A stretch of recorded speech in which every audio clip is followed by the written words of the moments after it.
Hey guys, Tim here with Two Feathers Survival. Gonna have today's quick tip video for you. Today's quick tip is talking about rainwater versus runoff water. Something that we need to consider and something that you need to explore for your water collection ability. Stay with me.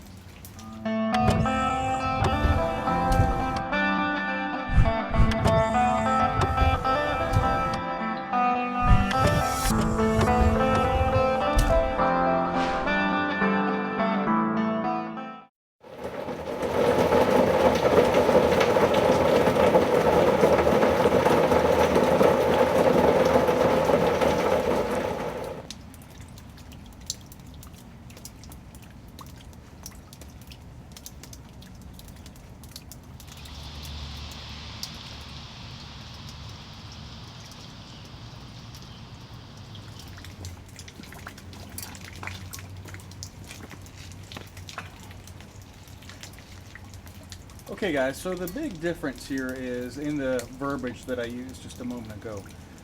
Runoff water versus rainwater. There's two different sources there that we need to consider.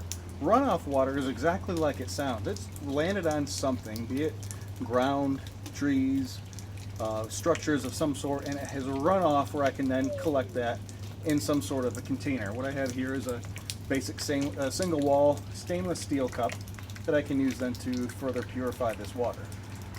Rainwater directly from the sky that is not impeded by anything, that I use some sort of a clean, that I know is clean, catchment system, like a poncho liner, a tarp, still nylon tent cover, anything like that, a piece of plastic that I stretch between four posts and then have a runoff point that I can fill a container with. That is pure water in the most ultimate sense of it. It has gone through an evaporation process. The evaporated water has risen to the clouds and it has recondensed. That is the purest form of water that I can find. So that's the first thing that we need to think about. Runoff water, like I have here behind me, I've got peaks and valleys of this structure that I'm behind, and the water is now collected on that and run off and gathered in a pool. Well, even if I sit here like this with my tin cup and fill it, that water supply I should consider as questionable at this point. I'm not aware of what's going on the roof, what type of animal life has been up there, birds, rats, squirrels, anything of that nature. All of those have carried possible contaminants to the roof. So, worse yet, if I reach down in here into the puddle of water, I'm in the same situation. Yes, I do have a amount of water here, but I should treat this as a questionable source of water. I, again, don't know what's walked through this water or what's defecated here in the immediate area. So it's questionable. It is water, it's fairly clean, but it is questionable, so I do want to purify that. How could I purify this? Well, a couple different ways. I could chemically treat this with either chlorine bleach, water purification tablets, or I could use a Katadyn water filter straw, or I could use the best method, which would be boiling this entire cup of water. That's the great thing with the single wall stainless steel containers. This whole thing can go down into a fire or on some sort of a cook stove, and I can use that to purify the entire container.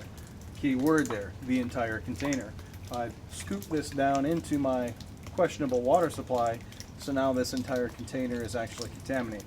Even if I did boil the base of this and I didn't get the top, and I go to drink some of this, if I happen to be the lucky winner of catching a cyst or viral or whatever it is type of disease, now I've got that all ingested into my body because I haven't cooked this off properly. So when I put this in the fire, this whole container wants to get licked by all the flames. That way I'm sure that I've killed off any of the pathogens that might be present in this water. Having some sort of a stainless steel cup or a single wall stainless steel bottle is perfect to have in your either a bug out bag or survival bag or just your basic hunting equipment. If I have that, I have ways that I can cook and I have ways that I can purify water.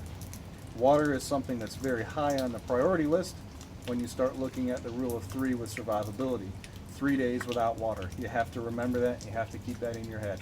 Once I have a good water source, I'd want to capitalize on that If I've got a stainless steel bottle in my backpack, I'd want to fill that, and then I can talk about treating that type of water later in my scenario, whatever that scenario might be. Well guys, I hope you have enjoyed today's video. I just can't seem to catch a break here on days that I've got off and days that I can film. They seem like that it's been rain, rain, rain, so I'm going to try to start working with that a little bit and showing some of the things that you can utilize your basic 5 C's of a survivability kit and use this rain as either a collection or a catchment system, or just to have some way to stay out of the elements with shelter. So again guys, I hope you have been enjoying the quick tip videos again, and remember, keep your knife sharp and your go bags close. See you next time.